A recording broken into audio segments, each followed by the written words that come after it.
Hi, everybody.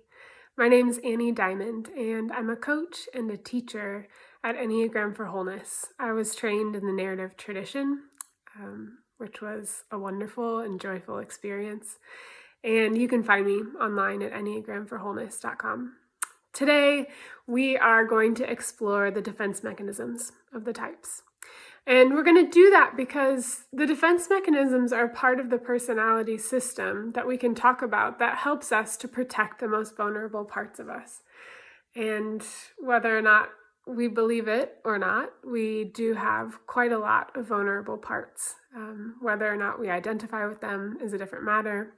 But the defense mechanism is the thing that's meant to protect those parts.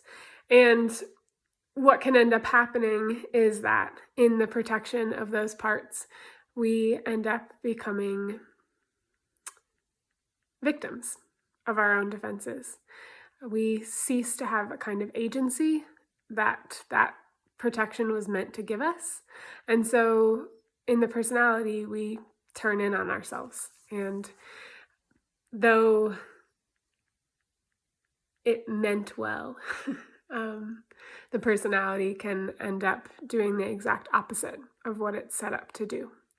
So for the body types where the personality is there to help provide a sense of worth, it can end up devaluing the body.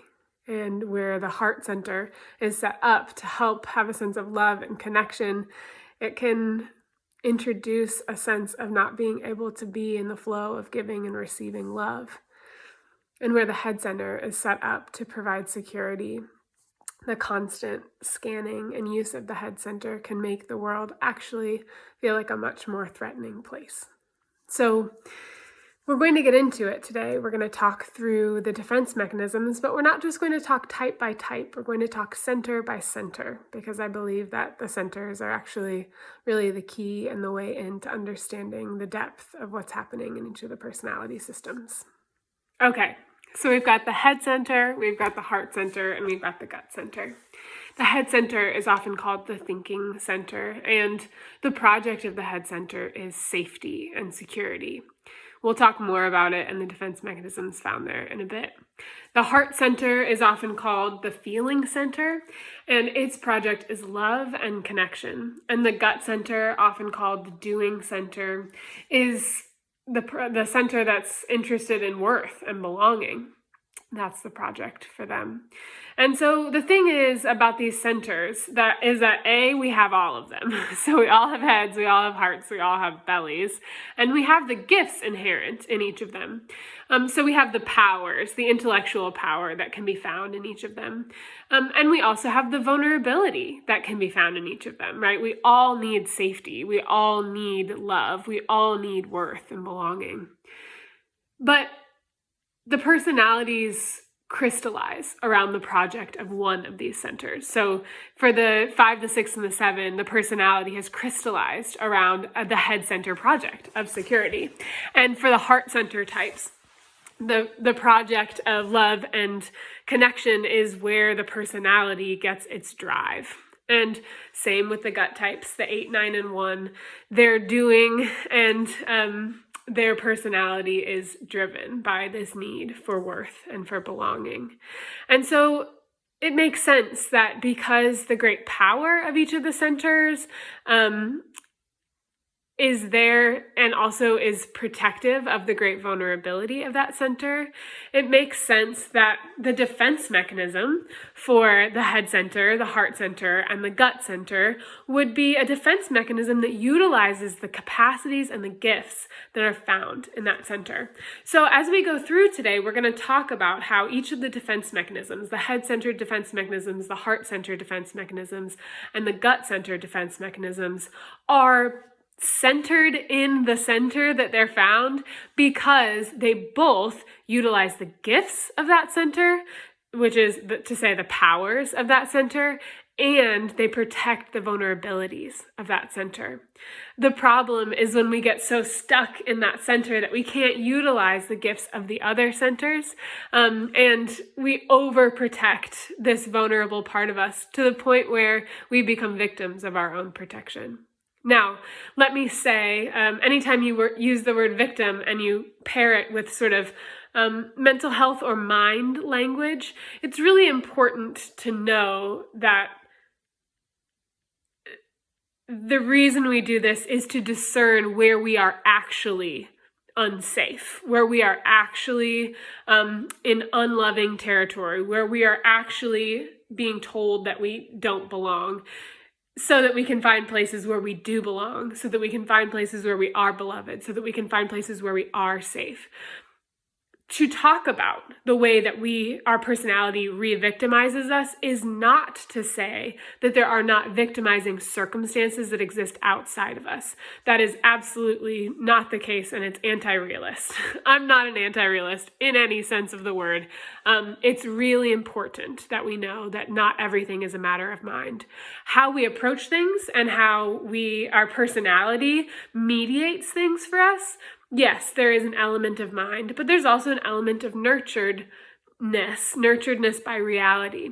And so in all of this, it's important that as we go through this and as we talk about the concepts, that we know that we need other people. We need people around us, if that's family, if that's friends, if that's professionals who are helping us sort through ways that we can be attentive and attuned to our own sense of worth, belovedness, and security, finding it where it is to be found, and not in fantasy places, and not going to places where actually there is not a level of trust that we can actually get those things there. It's really important. We do this work to discern into relationships with ourselves, with other people, with God, into real relationships where we can have a sense of belonging and of belovedness and of security, but not because we're maintaining them through our personality, but because they actually exist there. That doesn't mean we don't bring the gifts, the riches, the resources of our personality, or that we don't have to discern and ask for things in those relationships. Certainly, of course, we do.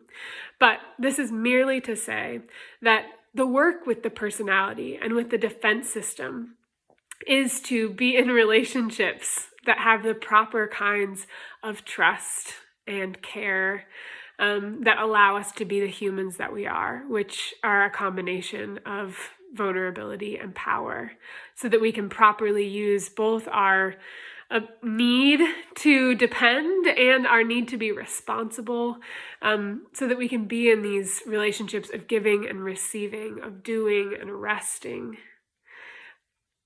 Yeah, that's why we do the work. So we're going to start by going through each of the centers, and we're going to talk about why and how each of the centers ends up sometimes victimizing themselves by their own defenses. My dear head center types.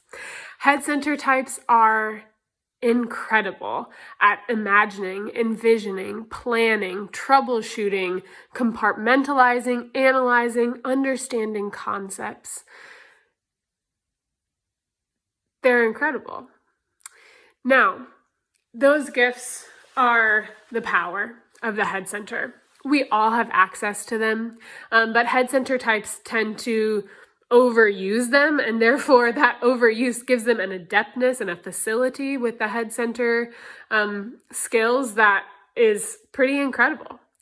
And the problem, though, becomes when the head center types begin to filter the whole world only through their head, right? And particularly if that is happening in response to or in need of securing themselves. So this isn't just imagining for imagination's sake or analyzing for analyzation's sake. This is a way of defending and protecting the head center types from deep feelings of insecurity or lack of safety. Now, the threat is different for each of the types. The 5, the 6, and the 7 have different kinds of threats, which we won't even get into today. But I will tell you about their 3 different defense mechanisms. The type 5 defense mechanism is called isolation. This is a way that fives retreat into their head when they don't feel safe in their environment, when they don't feel like they understand the social rules, or they don't feel like they want to engage with the messiness of what's going on in the situation. There are lots of reasons or ways to do it, but basically fives get overwhelmed and they retreat into their heads. The sixes, when they feel a sense of insecurity, also retreat into their heads, but they have a defense mechanism called projection. And that's when they find something inside of them, something like an insecurity or a feeling that they don't want to have, sort of anything threatening that they find inside of themselves, they project outside of themselves so that they can analyze it as if it's something that exists outside of them and not inside of them. That's how they can think about it and analyze it and create some kind of distance. They also often will use other people they'll project and then talk to other people about what they've projected outside of them. And that's another way to protect themselves from feeling certain things that they feel unsafe feeling. Sevens use a defense mechanism called rationalization, and it's another head center defense mechanism, and it's a way of positively reframing to explain away negative emotions, intentions, effects of behaviors. And as you can see, all three things I've just described are really head-focused ways of defending themselves against whatever they perceive to be threats. The problem with this way of doing things is that, in fact, it doesn't usually face up to the threat itself. It's a way of getting distance from it to analyze it, but without feeling a sense of security or courage in moving towards it. Now, there are obviously threats in the world that we don't need to move towards, but often for head center types, there's a fantasy or a future orientation about what might go wrong in the future that I need to fix through thinking about it and planning about it. And what ends up happening is that by going into the head, you lose the sense of resources in the body, in the heart, and actually in the community and in the relationships of people who could be depended on. So the head center types end up re-victimizing themselves, right? So they feel the threat, and then they're trying to figure out the threat, and then they have to constantly scan for the threat, and the threat just keeps coming back because the threat is something that's being created by the head, scanned for, imagined for, and thought about so that it can be avoided. So if the feeling is a deep sense of insecurity, then insecurity is everywhere for the head types. And so then those mental energies have to be going all the time to avoid the insecurity that is everywhere and always looming. And so because of that, it becomes really important for head center types to discern what actual threats are. And then to do that not only on their own, but with other people, so that they can build that sense of resourcing and security and compassion with themselves for the fear that they actually are feeling quite a lot of the time. My heart center people, my people. So heart center types, our gifts are our ability to empathize, mirror, feel, relate, adapt, desire, care, know people. And these gifts are incredible, and they're incredible gifts to the world. But for the 2s, 3s, and 4s, the vulnerability here that is paired with those powers is this need for love and connection, and this feeling like love and connection always could go away. And so heart center types, in sort of anticipating this grief of loss of love and connection, begin to utilize those incredible powers of the heart center to create an image, to be the kind of person we think we need to be in order to get love. Now, for 2s, 3s, and 4s, that's a different kind of image. We won't go fully into that image today. But it's enough to know that twos, threes, and fours, no matter how much they see it as an image or not, are aware of who they think they need to be, how they need to at least see themselves in order to feel a sense of love. And so we use these capacities, our empathy, our mirroring, all of that, to kind of test out our environment, to understand who we need to be. So the more we get into this self-image of who we need to be in order to get this project of love and connection, the farther from our actual selves we get, and the farther into our image of ourselves we get. And we do that in these three different ways, these three different defense mechanisms. For the type 2, this heart-centered defense mechanism is called repression. It's a repression of my own personal needs and desires, anything that's unacceptable or negative, because that is outside of the image of who I need to be in order to feel beloved.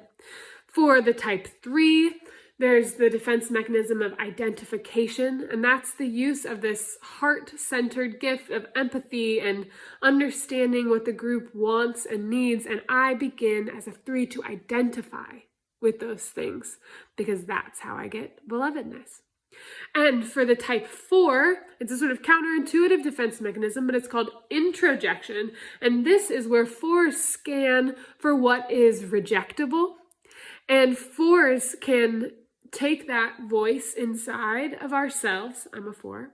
We can take that voice inside of ourselves. And so we know what's rejectable, and we can choose if we want to reject ourselves before other people do. But we have that sense of what is unlikable, and we play with that sense. That helps us create an image, really an image on the edge that can play that line between inside and outside, likable and unlikable. It's a way of being unique. So the problem here, of course, is that hyper attunement to how we're seen, both how we see ourselves and how other people see us, gives us a truncated sense of who we are, because only certain data is allowed, and it's all in comparison with what other people want and accept. And so it makes it really hard to feel a sense of belovedness, because we're constantly scanning for who we're allowed to be in order to receive love, instead of what's actually going on inside of us, mind, body, spirit. So as we can see, once again, just like with the head types, if you already think that you are responsible for keeping yourself secure through constantly scanning with your head, then you're never going to feel a sense of security, because your life is about creating security through your head. It's the same with the heart center types. If you already are scanning for what's unacceptable to feel a sense of belovedness, then you're not going to be able to anchor in a sense of belovedness, because the heart is already engaged with trying to figure out what's allowed in and what's allowed out in order to feel that sense of being loved. Gut center types. I love talking about my gut-centered brothers and sisters, because we just don't have a ton of good language for talking about the gut center in Western culture, but I'm going to do my best. So gut center types are highly intuitive, and they're incredible at managing their energy, weighing the importance of things. They're good at grounded and practical action. They're instinctive decision makers, and they're good at knowing what to do. Now, gut center types. They have these incredible, powerful gifts, and they are such powerful people. You can feel their energy in a room. They bring that sense of power, this gut-centered powerfulness. And the personality of the gut center types is built around this idea of belonging and worth. And so if you think about activity that is worthwhile, each of the gut center types has a sense of what kind of activity is worthwhile, what is valuable, what is a kind of valuable presence to have, and what kind of action does that valuable presence promote. And so to accomplish this project of belonging and worth, the gut center types are doing certain kinds of things. Now, they have a different kind of sense of what's valuable, but each of them uses these immense gifts of the gut to defend themselves against whatever they think threatens their worth and belonging. And we're not going to go into the full personality today, but we'll get a little picture of it through the defense mechanisms. Because basically what these gut center types are trying to do is to require certain things of their bodies in order to achieve a sense of worth and belonging. And so, of course, that's going to be a self-defeating project, because if you say to your body, you only are worthy if you do these certain things, then if you can't do those certain things, then you don't have a sense of worth. Or if you feel tired, or if you feel like you'd rather do something else, or you have a desire of some kind that is outside of that sense of what provides worth and belonging, then it becomes really hard to just be a human in a body that's both vulnerable and powerful, that can do things and cannot do things, and whose sense of worth is not just from what they do or how they do it. So, and by the way, the world also makes so many demands of our bodies. And sometimes these demands are just based on impossible or unreasonable standards. And so the personality can just sort of pile onto already high standards and demands, self-generated demands, or demands that we've taken in from the outside. So how do gut center types do this? What does this look like? For the type 1, the defense mechanism is called reaction formation. And this is where something comes up in the body. This could be a feeling or a response. And ones, before even becoming aware that they're doing it, sort of arrest that feeling and transmute it so that, let's say the feeling is disgust, but this one doesn't like to be a person who is disgusted by things, so they change it and they say what they think is a better thing to say, right? So they behave correctly. Reaction formation is a way of behaving correctly, and it's the body catching things before even the head or the heart catches them. The body catches them and changes them. Type 8s, their defense mechanism is denial. And this is denial of pain, weakness. This just keeps the 8 moving and going and doing. And type 9s, their defense mechanism is narcotization. Same root word as narcolepsy or narcotic. It's a way of putting the body to sleep. And this means that none of the impulses or needs or desires of the body even reach a sense of consciousness for the 9. The 9 sometimes has a hard time knowing what they even want or prioritize or care about, because there's this sense of the body just sort of numbing out. And so as you can see, all of these 3 defense mechanisms are very physical defense mechanisms, and they're meant to keep the type 8, 9, and 1 moving towards and becoming and acting as the person they think they need to be in order to achieve worth and belonging. The problem is that worth and belonging does not come from just what we do. It doesn't mean that what we do isn't valuable. It's just that if you believe that your worth and belonging come from each of the projects that these types would perpetrate in your life, then you are constantly going to feel like you don't belong or like you're not worthy, because there's always more to do. And there is more to do in our world. But doing that is not what gives you a sense of worth and belonging. And so just like the head center's project of security is self-defeating, and the heart center's project of love and belonging is self-defeating, the gut center's project of worth and belonging, I meant to say heart center's love and connection, and the gut center's worth and belonging project, it's self-defeating. Because in each case, head, heart, and belly, there's not a ground for that security, that love, that belonging. It's all based on what I do my intellectual capacity, my heart capacity, my physical capacity, and it keeps the personality system just running. And then, unfortunately, when the personality system runs around security and around connectedness and around belonging, then you actually lose some of the gift and the power of each of the centers because they're so being put to use merely defending that vulnerable sense that you already are not secure, that you already are not beloved, that you already do not belong. So what do we do about this, Annie? You may ask. Isn't that the question? And it's not really one that I can answer in a 20-minute talk, but the first thing I can say is that assume that you're running one of these projects. And if you identify with a type, begin to simply look for how this project is at play. So listen for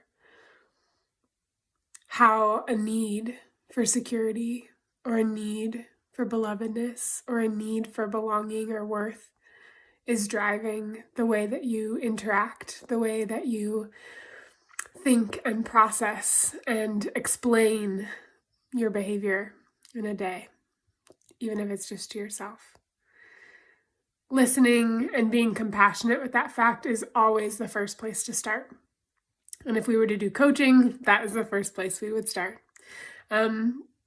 There's no working with it by avoiding or fixing or whatever. There's only listening and listening deeper into your story and how and why you've come to experience the world in this way. And then where and how there might be invitations to begin grounding your sense of security, belovedness, and belonging in something that's deeper and truer and less self-contained than the personality. And so if this is you, and if you find yourself in this place, I want you to know that there is hope, that outside of your personality system upholding your sense of security, belovedness, belonging, that all exists. You may not know it. You may not know where it comes from. You may not know how to receive it. You may not know how to quiet the voices or listen and then listen to those voices and then listen to other voices that speak softly and more quietly and more truly about who you are. But I promise that exists. And I promise that there is security and that there is belovedness and that there is belonging. And you don't have to rely only on narrowing in on these little parts of yourself to protect the vulnerable parts of you that are behind them. There's space for all of them. And that's why I love to do the work that I do in coaching. That's why I love to watch communities that gather to welcome and listen to all these different parts of us to support. And also who gather to mourn and lament and get angry about the systems that make us believe that that is not the case, that block us from understanding where our security, where our belovedness, where our belonging actually come from. Because the last thing that we need in the world is to believe that we have to turn in on ourselves and become isolated individuals who secure all of these things only for ourselves, because that's not a way to live. So lots more where this came from. Please reach out to me if you'd like to talk more about this. You can find me at enneagramforwholeness@gmail.com and online at enneagramforwholeness.com and on Instagram at enneagramforwholeness. And if you're interested in getting started on a very personal journey with all of this, I would love to talk to you about coaching. Otherwise, thanks for coming, and I'm excited to hopefully hear some stories about how you begin to recover agency at the site of your vulnerability.